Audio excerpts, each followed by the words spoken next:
استرس داری؟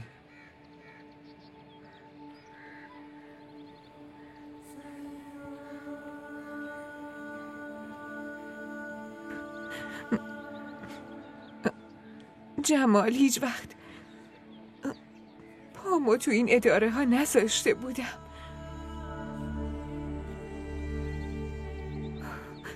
بعد الان روی نیمکتشون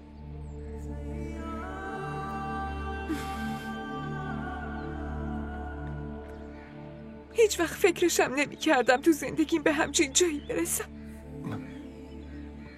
منم فکرشو نمی کردم هوری، ولی چی کار کنیم؟ بخوایم با هم بریم باید از همینجا اجازهشو بگیریم. بدون اجازه من نمیتونم با خودم ببرمت. هوری اونطوری که من و تو اینجا با همیم اونجا نمیتونیم باشیم. ولی اگه بریم اونجا و ازدواج کنیم هیچ کس برامون ارزش قائل نمیشه. کل عمرت به عنوان دختر فراری انگشت نما میشی.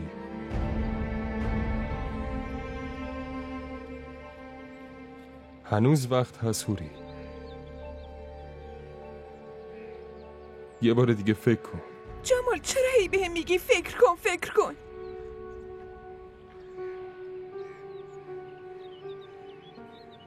تو هم داری همین کارو میکنی؟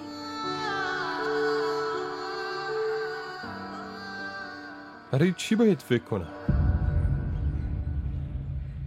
دیروز وسایلمو جمع کردم داشتم میرفتم.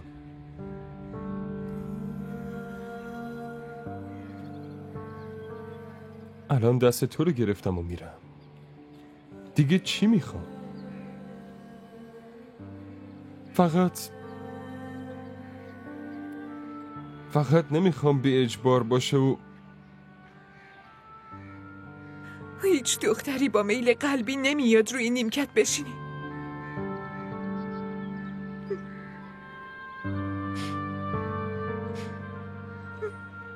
الان دارم به همه اون دخترایی که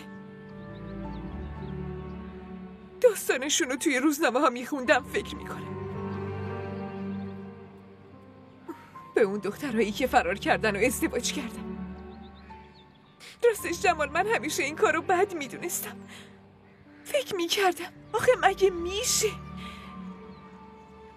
که به خاطر یه پسر پدر و مادر تو که انقدر با عشق بزرگت کردن و ول کنی و بری؟ مگه چی؟ تو اون پسر دیدن که پدر و مادرشونو به خاطرش ول کردن و رفتن. ولی الان میفهمم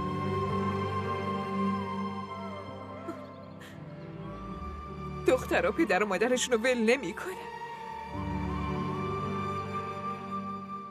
پدر و مادر و بچه هاشونو ول می کنن.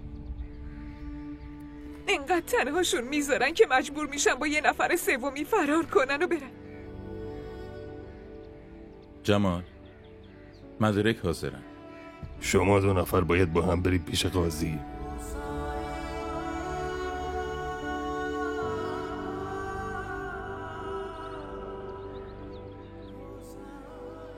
جمال، بچه هم اومدن. باید برگردن برن سر کار.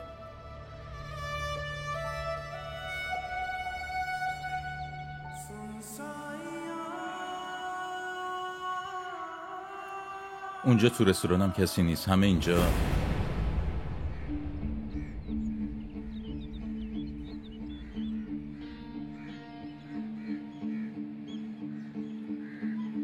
بریم.